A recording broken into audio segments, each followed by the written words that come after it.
Be ready on the count of 3, 2, 1, start.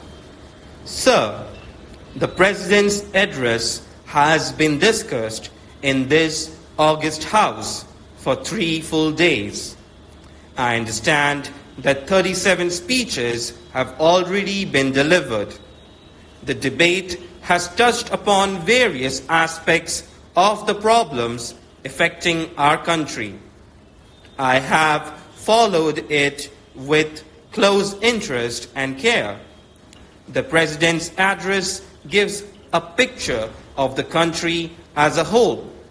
It is intended to place before the House the full program for the future, the methods that we propose to adopt, the program for progress that has been chalked out, and the achievements that have so far been recorded. A picture like that has to be viewed from a correct angle. It is necessary that a sense of perspective and proportion should be maintained. If one does not try to take a balanced view of things or look at the picture from an acute angle, then the judgment must be distorted.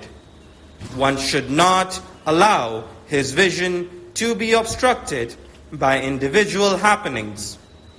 The House has taken a favorable view of the address, and it has commended itself to the approval and support of the good sense and wisdom of the House.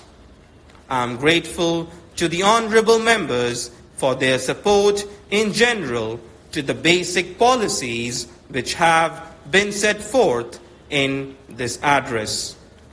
During the last 6 or 7 years, there has been steadily a shift in the subjects that are dealt with in the address.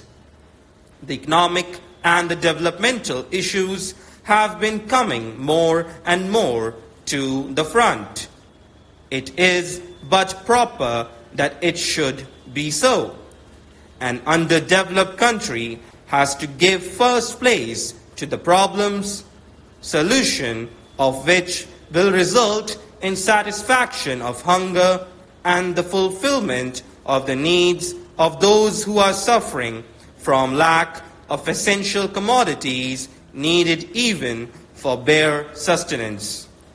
So, economic issues have naturally formed the most part of this debate, and various views about vital matters have been expressed, but basically all seem to be agreed.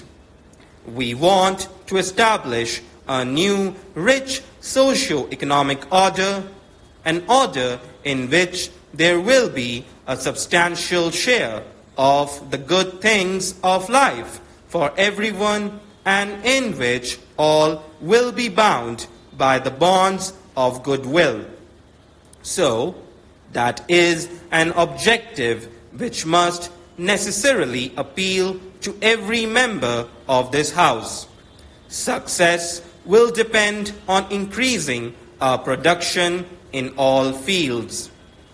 We have to see that the advance towards social justice is not in any way hampered.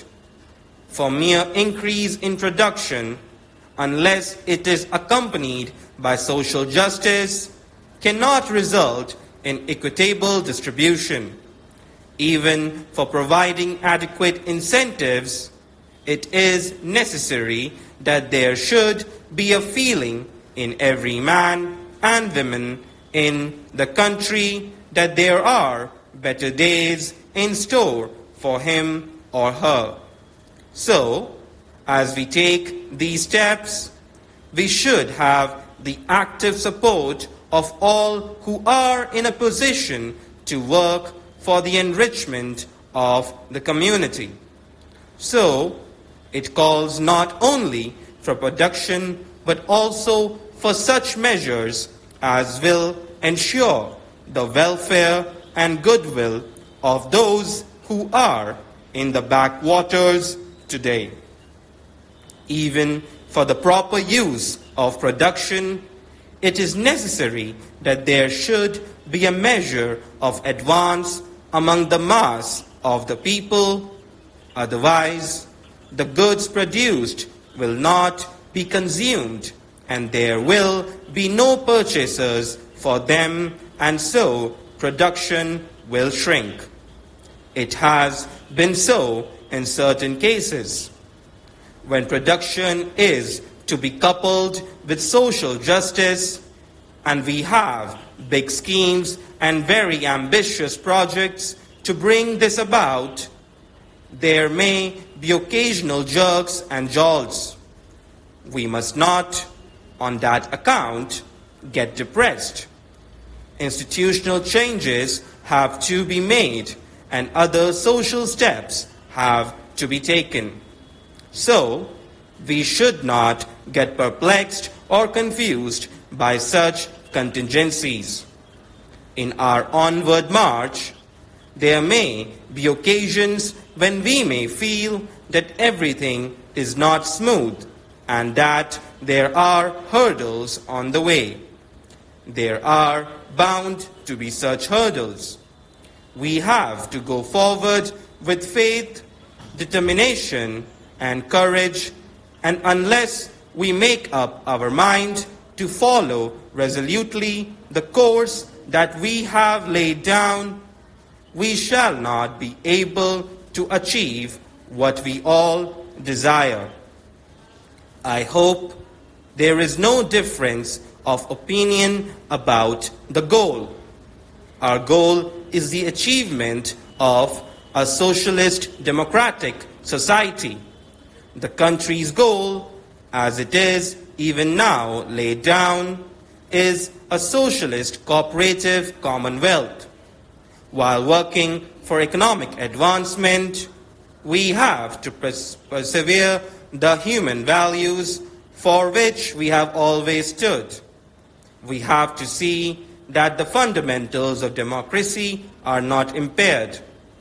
Progress can perhaps be accelerated, and we can perhaps march forward even more quickly if we resort to coercive methods, have little regard for those fundamental values which, after all, matter more than anything material, and if we forget the lessons that were learnt by us in the days of our adversity. So, we have to take care that the steps that we take are on regulated and sound lines.